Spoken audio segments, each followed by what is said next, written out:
CEO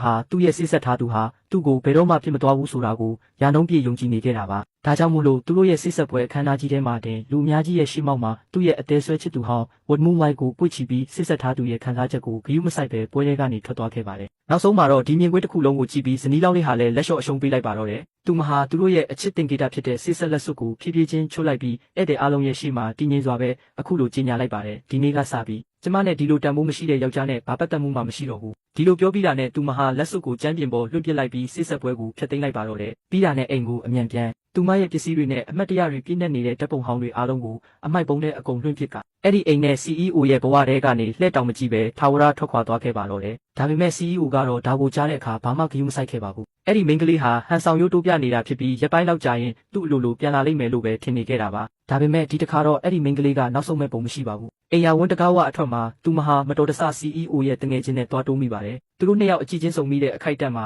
အချိန်တွေတောင်ရက်တန့်သွားသလိုပါပဲအဲ့ဒီတငယ်ချင်းကနူးညံ့စွာနဲ့ပဲမေးလိုက်တယ်ဒီပစ္စည်းတွေအများကြီးနဲ့မင်းပယ်သွားမလို့လဲအဲ့ဒီအချိန်မှာပဲမိန်းကလေးကသူမကြုံတွေ့ခဲ့ရတဲ့ဇာတ်ကြောင်းတစ်ခုလုံးကိုပြောပြလိုက်ပါတယ်ဒါကိုကြားတော့တငယ်ချင်းဖြစ်သူကရင်ထဲမှာဝမ်းသာသွားပေမဲ့အပြင်ပန်းမှာတော့မပြပါဘူးဘာလို့လဲဆိုတော့သူဟာသူ့မောက်ကိုလွန်ခဲ့တဲ့10နှစ်ကတည်းကတိတ်တဆိတ်သဘောကျနေခဲ့လို့ပါဒါရင်မကသေးပဲမိန်းကလေးကအလုပ်ကိစ္စတစ်ခုအတွက်ခိုးလုံစရာနေရာတစ်ခုရှာနေတဲ့အကြောင်းပြောတဲ့အခါသူပို့ပြီးအံ့ဩသွားခဲ့ရတယ်အဲ့ဒီနောက်မှာတော့ CEO ရဲ့တငယ်ချင်းကတက်တိမွေပြီးသူ့မို့ကိုလက်ထပ်ဖို့ချက်ချင်းပဲအဆိုပြုလိုက်ပါတော့တယ်မိန်းကလေးကလည်းမဆိုင်မတွပဲသဘောတူတယ်လို့ချက်ချင်းပြန်ပြောလိုက်ပါတယ်ဒီစကားကိုကြားတော့အမျိုးသားဟာသူ့နားသူတော်မယုံနိုင်အောင်ဖြစ်သွားခဲ့ရတယ်ပြီးတော့သူတို့နှစ်ယောက်ဟာတရားရုံးကိုချက်ချင်းသွားပြီးလက်ထပ်လိုက်ကြပါတော့တယ်မိန်းကလေးကဒီလက်ထပ်စာချုပ်ကိုရှစ်စီမှာပဲတင်ထားလိုက်ပါလို့ပြောပြီးကျန်တဲ့ပစ္စည်းတွေကိုတွားယူဖို့အိမ်ကိုပြန်သွားခဲ့ပါတယ်အဲ့ဒီအမျိုးသားဟာသူတိတ်တဆိတ်ချစ်နေရတဲ့ crush လေးကိုဒီလိုမျိုးရုတ်တရက်ကြီးလက်ထပ်ခွင့်ရလိမ့်မယ်လို့အိမ်မက်ထဲတောင်ထင်မမှတ်ဘူးခဲ့ပါဘူးအခြားတစ်ဖက်မှာတော့ CEO ကဘာမှမသိသေးပါဘူးတပတ်ကြာလို့သူခီးကပြန်လာတဲ့အခါသူ့ရဲ့ဇနီးလောင်းကအခုထိပြန်မလာသေးတာကိုသတိပြုမိသွားတယ်အဲ့ဒီတော့မှသူနည်းနည်းစိုးရိမ်လာပြီးသူမစီဖုန်းဆက်ဖို့ကြိုးစားပါတော့တယ်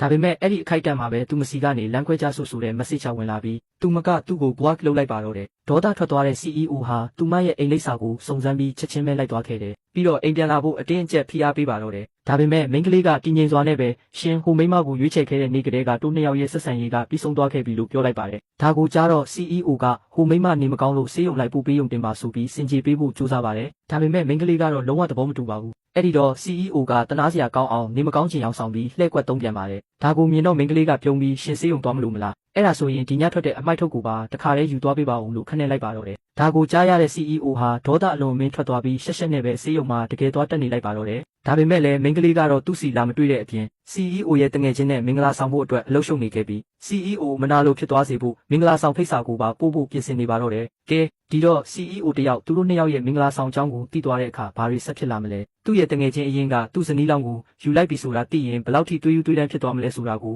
ဆက်လက်ကြည့်ရှုဖို့အတွက်ဒီဗီဒီယိုလေးကို like a follow လုပ်ထားပေးကြပါဦးနော်